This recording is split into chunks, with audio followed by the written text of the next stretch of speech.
La inteligencia artificial se ha convertido en el centro de prácticamente todos los debates, de todos los congresos en el ámbito del sector sanitario, y supongo que mucho de ello tiene que ver con la realidad de lo que está siendo nuestra propia estrategia europea, con el espacio de datos, los fondos disponibles y, en definitiva, un desafío que el país enfrenta como tal.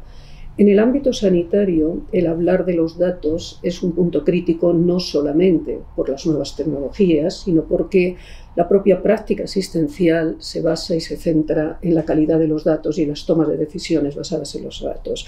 José, a mí hay un tema que me preocupa o que me inquieta.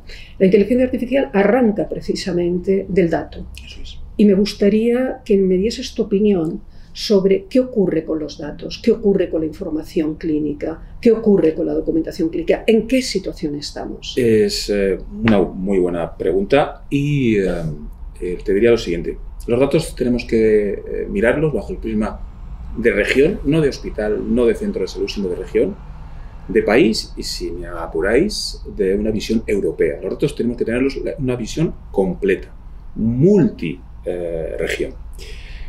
Los datos actualmente, tenemos muchísimos datos, una cantidad enorme de datos, pero si entramos a la calidad, pues ahí bien es verdad que no tenemos un porcentaje de saber si la calidad es correcta al 40, al 50, al 60, pero mi interpretación es que estamos por debajo del 60 seguramente. ¿Qué tenemos que asegurar para construir esa pirámide de la que últimamente se habla, en la que la cúspide está la IA? Hay que asegurar que el paciente esté perfectamente identificado, que no lo tenemos identificado perfectamente en la mayoría de los casos. A veces tenemos muy bien la parte pública, pero no tenemos tan bien la parte privada. Y si no tenemos identificado al paciente, todos los estudios posteriores pues, estarán cojos. Tenemos que asegurar también que todos los datos maestros estén también normalizados, que los códigos de los centros se llamen de la misma manera, que los responsables, los jefes y jefas de servicio, las codificaciones de las profesiones, las categorías, todo esto esté normalizado para llamar las cosas de la misma manera. Porque si no estaremos mezclando una inteligencia artificial que mezcle cosas y las consecuencias serán extrañas, al menos. José, una reflexión. Datos manejan todas las compañías, todas las empresas, todos los sectores.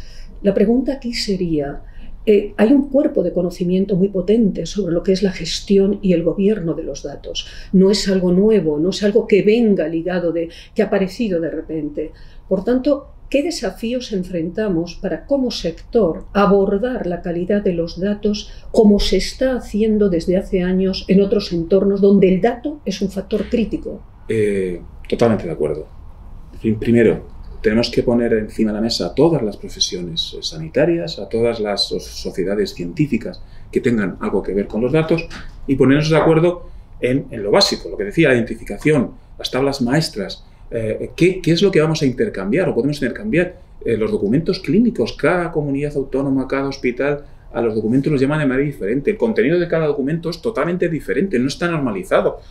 Un tipo de visita, una comunidad lo llama A y la otra comunidad lo llama B. Entonces, todo eso tiene que ponerse encima de la mesa y llegar a un consenso y a una, digamos, normalización. Estándares en el mercado hay para aburrir. En la codificación tenemos SNOMED, es muy complejo, sí, pero bueno, es un estándar.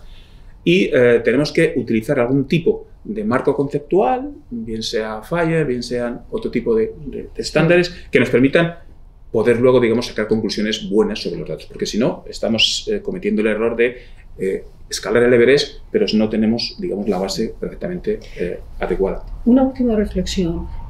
Ahora vamos a tener una oportunidad única, esto es incuestionable, vamos a tener una serie de recursos y además yo creo que hay un alineamiento dentro del propio Sistema Nacional de Salud como no lo ha habido en un tiempo. ¿Qué acciones deberían de tomarse como fundamento? ¿Cómo deberíamos de utilizar estos recursos para resolver lo que es el primer paso dentro de un iceberg complejo? Tenemos un planteamiento que ya hemos visto que está funcionando, que no está exento de problema, y es que el Ministerio, a través de sus diferentes elementos estructurales, a través de la Secretaría General de Salud Digital, organice reuniones bilaterales o multilaterales entre todas las comunidades para poner encima de la mesa cuáles son los esquemas básicos de trabajo para llegar a ese espacio de datos europeo que si no ponemos estas bases no vamos a llegar nunca. Con lo cual yo creo que el Ministerio tiene una labor que lo está haciendo muy bien, de coordinar a todas las comunidades, a todos los profesionales, y siempre con referentes del sector que hayamos trabajado en este tipo de proyectos para, digamos, marcarnos una ruta concreta, básica, porque es verdad que el entorno sanitario es enorme, pero una ruta básica para poder luego obtener una calidad medianamente aceptable de los datos. Muchísimas gracias, José. A vosotros.